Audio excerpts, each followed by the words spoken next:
Hello friends, welcome to all of you on my YouTube channel Sarkari Bharat. Friends, आज के session के अंदर हम डिस्कस करने वाले हैं भारतीय संविधान यानी कि इंडियन पॉलिटी के मौलिक अधिकार फंडामेंटल राइट्स के बारे में।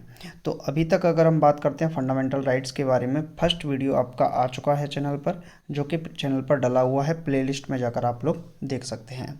तो ये फंडामेंटल राइट्स का सेकंड पार्ट है, जिसमें हम आपको मौलिक अधिकारों के बारे में बताएंगे, जिसमें धार्मिक स्वतंत्रता का अधिकार, संस्कृति और शिक्षा संबंधी अधिकार, संवैधानिक उपचारों का अधिकार, इस सभी प्रकार के अधिकारों के बारे में आपको समझाएंगे। मैप के द्वारा भी समझाएंगे। जिन जिन चीज़ों की जिस तरीके से ज़रूरत होगी उस हिसाब से आपको समझाया जाएगा, बिल्कुल आसान तरीके से। तो आप भी अगर एसएससी, रेलवे, स्टेट एग्ज़ाम या टीचिंग के किसी एग्ज़ाम की, डिफेंस के एग्ज़ाम की, यूपी पुलिस कांस्टेबल वगैरह की तैयारी कर रहे हैं, तो आप लोगों ने अभी तक चैनल को सब्सक्राइब नहीं किया तो सब्सक्राइब कर लीजिएगा, और वीडियो को शेयर करना चाहें तो कर सकते हैं। और आपको बता दें कि यहाँ पर कंप्लीट जीके आपको मिलती रहेगी। तो आज का अपना सेकंड सेशन है, फर्स्ट सेशन हो चुका है। तो फंडामेंटल राइट्स की अगर हम बात करते हैं तो फंडामेंटल राइट्स में कल हम पढ़ चुके थे। देखिए, फंडामेंटल राइट्स जो है, मौलिक अधिकारों की जो बात की जाती है, वो अनुच्छेद 12 से लेके 35 के बीच में की गई है। कहाँ से? अनुच्छेद 12 से लेके फंडामेंटल राइट्स को बताया जाता है, यानी कि अनुच्छेद 12 से लेके अनुच्छेद 35 तक क्या है, आपका फंडामेंटल राइट्स हैं, जो कि किस भाग के अंदर दे रखे हैं? भाग नंबर 3 के अंतर्गत दे रखे हैं। तो आपको भाग 3 में 12 से 35 तक पढ़ने होते हैं, जिसमें हम 12 से 24 तक अभी तक पढ़ चुके हैं। तो आज पढ़ते हैं अनुच्छेद 25 से लेके 28 तक। यहाँ पर बात करते हैं अनुच्छेद 25 में। तो इसमें दे रखा है अंतःकरण की धार्मिक रीति रिवाज मनाने की और धर्म प्रचार प्रसार करने की स्वतंत्रता है, यानी कि कोई भी व्यक्ति अपने धर्म का प्रचार कर सकता है, चाहे हिंदू हो या मुस्लिम हो, ईसाई हो, सिख हो, फारसी हो, कोई भी हो, वो व्यक्ति अपने धर्म का प्रचार प्रसार कर सकता है। इसमें अंतःकरण की धार्मिक रीति रिवाज मानने की, यानी कि कोई व्यक्ति किसी भी धर्म को मान सकता है। हिंदू धर्म को मान सकता है। हिंदू अगर मुसलमान धर्म को अपनाना चाहता है तो अपना सकता है। मुसलमान हिंदू धर्म को अपनाना चाहता है तो अपना सकता है, यानी कि अंतःकरण की स्वतंत्रता इसके अंतर्गत दी गई है। किसी भी धर्म को कोई व्यक्ति मान सकता है, उसके रीति रिवाजों को मान सकता है, धर्म प्रसार भी कर सकता है, यानी कि किसी भी व्यक्ति को प्रचार प्रसार से नहीं रोका जा सकता है। तो कोई भी व्यक्ति किसी भी धर्म का प्रचार प्रसार कर सकता है। इसके बाद चलते हैं अनुच्छेद नंबर 24 पर। अनुच्छेद नंबर 24 में दे रखा है, 26 की बात करते हैं। तो अनुच्छेद 26 यानी कि 26 में दे रखा है धार्मिक कार्यों के प्रबंध की स्वतंत्रता। धार्मिक कार्य, मान लीजिए कि कोई व्यक्ति मंदिर हो, मस्जिद हो, गुरुद्वारा हो, कुछ भी हो, कहने का मतलब, तो क्या है, उसको धार्मिक कार्यों के प्रबंध की स्वतंत्रता होगी। इसके अंतर्गत कोई भी व्यक्ति अपने धर्म के लिए संस्थाओं की स्थापना, कानूनी रूप से धार्मिक संपत्ति का अर्जन, स्वामित्व व प्रशासन के अधिकार होगा। तो इसमें स्पष्ट रूप से इसकी बात की गई है कि धार्मिक कार्यों के प्रबंध की स्वतंत्रता दी गई है। इसके बाद बात करते हैं अनुच्छेद नंबर 27 की। तो इसमें है धार्मिक कार्य के लिए धन कर मुक्त टैक्स फ्री, यानी कि जो धार्मिक कार्य होंगे, रिचुअल वर्क्स होंगे, उनके लिए जो मनी होगा वो क्या होगा? टैक्स फ्री होगा। राज्य किसी भी व्यक्ति को ऐसे कर देने के लिए बाध्य नहीं कर सकता जिसकी आय किसी विशेष धर्म अथवा धार्मिक संप्रदाय की उन्नति या पोषण के लिए व्यय की गई हो, यानी कि राज्य क्या कर सकता है? किसी भी व्यक्ति को बाध्य नहीं कर सकता किसी विशेष धर्म या धार्मिक संप्रदाय की उन्नति या पोषण के लिए, यदि किसी व्यक्ति की आय उसमें जा रही है तो। नेक्स्ट है अनुच्छेद नंबर 28, सरकारी खर्च से चलने वाले संस्थान में धार्मिक शिक्षा नहीं दी जाएगी, यानी कि जो भी सरकारी खर्च से संस्थान चल रहे हैं उनमें क्या है? धार्मिक शिक्षा नहीं दी जाएगी। इसके अंतर्गत सरकारी खर्च से चलने वाली किसी भी शिक्षण संस्थान में कोई धार्मिक शिक्षा नहीं दी जाएगी। ऐसे शिक्षण संस्थान अपने विद्यार्थियों को किसी धार्मिक अनुष्ठान में भाग लेने या धर्म उपदेश को जबरदस्ती सुनने हेतु बाध्य नहीं कर सकते। ऐसा नहीं होगा कि मान लीजिए कि कोई व्यक्ति, मान लीजिए संस्कृति संस्कृति विद्यालय में या फिर मदरसे में पढ़ रहा है, तो उसके लिए बाध्य उसको नहीं किया जा सकता है। तो सरकारी खर्च से चलने वाले संस्थान में धार्मिक शिक्षा नहीं दी जाएगी। अनुच्छेद नंबर 28 में इस बात के बारे में कहा गया है। नेक्स्ट है संस्कृति एवं शिक्षा संबंधी अधिकार अनुच्छेद 29 और 30 में इसके बारे में बताया गया है। अनुच्छेद 29 में है अल्पसंख्यक वर्गों के हितों का संरक्षण, जो माइनॉरिटीज़ हैं उनके हितों का संरक्षण। इसके अंतर्गत कोई भी अल्पसंख्यक वर्ग अपनी भाषा, लिपि, संस्कृति को सुरक्षित रख सकता है और केवल भाषा, जाति, धर्म के आधार पर उसे किसी भी शैक्षिक संस्था में प्रवेश से नहीं रोका जाएगा।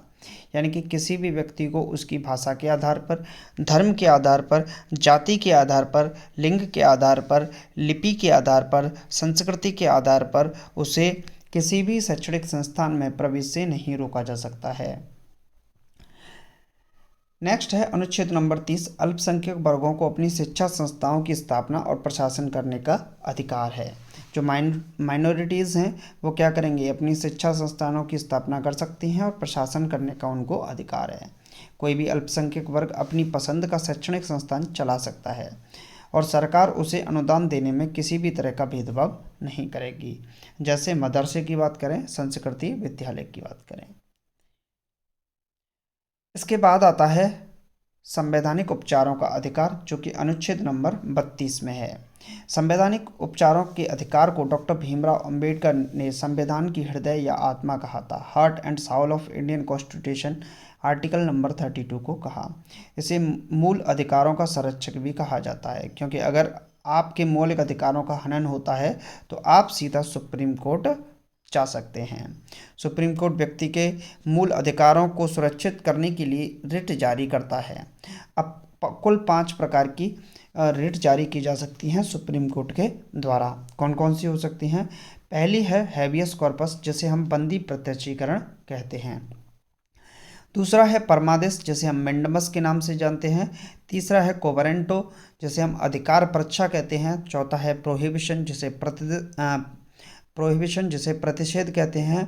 और तीसरा है सेट्रेटी, जिसे उत्प्रेषण कहा जाता है। तो बंदी प्रत्यक्षीकरण, परमादेश, अधिकार परीक्षा, प्रतिषेध और उत्प्रेषण, हैबियस कॉर्पस, मेंडमस, कोवरेंटो, प्रोहिबिशन, सेल्टेरी।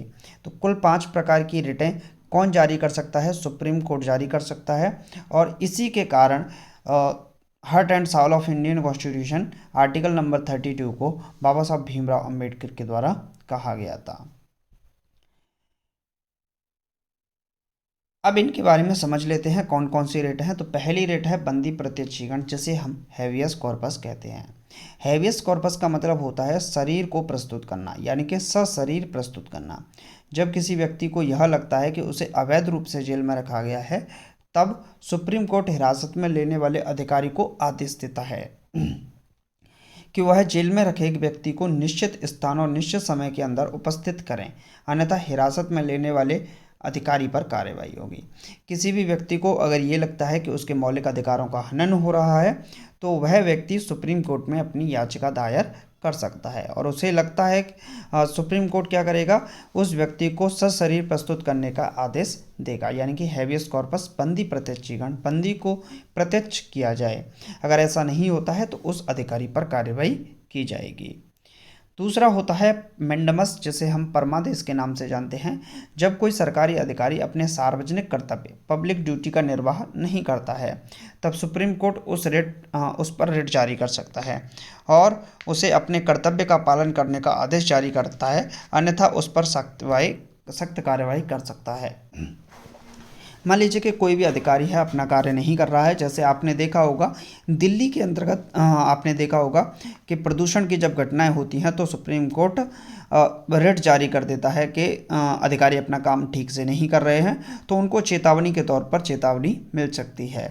अगर उसके बावजूद वो पालन नहीं करते हैं तो उनके खिलाफ कार्यवाही की जा सकती है। इसके बाद आता है अधिकार परीक्षा, जिसे हम कोवरेंटो कहते हैं। यह रिट तब जारी किया जाता है जब कोई व्यक्ति गैरकानूनी तरीके से कोई सरकारी पद प्राप्त कर लेता है। तो कोवरेंटो का यूज़ कब किया जाता है? जब कोई व्यक्ति गैरकानूनी तरीके से सरकारी पद प्राप्त कर लेता है। चौथा होता है प्रतिषेध, जिसे हम प्रोहिबिशन के नाम से जानते हैं। यह आदेश सर्वोच्च न्यायालय तथा उच्च न्यायालय द्वारा निम्न न्यायालय को जारी किया जाता है और आदेश दिया जाता है कि इस मामले में आप यहाँ कार्रवाई न करें, क्योंकि यह मामला उनके अधिकार क्षेत्र के बाहर है। यदि किसी मतलब जो सुप्रीम कोर्ट है लोअर कोर्ट को कह सकता है कि आप इस पर कार्यवाही ना करें, इस पर कार्यवाही हम करेंगे, यानी कि ये आपके अधिकार क्षेत्र में अब नहीं है। नेक्स्ट है सेल्टरी, जिसे हम बोलते हैं उत्प्रेषण। इसके अंतर्गत अधीनस्थ न्यायालय जहां पर मुकदमा चल रहा है उससे वरिष्ठ न्यायालय उसे आदेश दे सकता है कि उस मुकदमे को तुरंत निलंबित कर वरिष्ठ न्यायालय के पास भेजो। यानी कि ऊपर वाला उच्च न्यायालय जो है वो निम्न न्यायालय से क्या है, फाइल मंगा सकता है और कहेगा कि अब जो निम्न न्यायालय है वो इस पर सुनवाई नहीं करेगा, सिर्फ उच्च न्यायालय जिसे हम वरिष्ठ न्यायालय कहेंगे वो इस पर सुनवाई करेगा। तो इसमें सेल्टरी यानी कि उत्प्रेषण की बात की जाती है। तो आज के सेशन में मैंने आपको बताया फंडामेंटल राइट्स के बारे में, जो हैं कि आपके मौलिक अधिकारों से संबंधित, क्योंकि यहाँ पर धार्मिक स्वतंत्रता का अधिकार, संस्कृति और शिक्षा संबंधी अधिकार, संवैधानिक उपचारों का अधिकार के बारे में आपको कंप्लीट डिटेल में बताया गया है। उम्मीद है आपको आज का सेशन अच्छा लगा होगा। प्रीवियस सेशन को जरूर देखिएगा, दोनों ही सेशन को अगर मिलाकर देखते हैं आप तो आपकी एग्ज़ाम का जो क्वेश्चन है वो नहीं छूटेगा। उम्मीद है आपको आज का सेशन ठीक लगा होगा। चैनल को सब्सक्राइब करके वीडियो को लाइक कर दीजिएगा। बाकी की जितनी भी क्लासेस हैं वो आपको प्लेलिस्ट में मिल जाएंगी। Thank you for watching this video.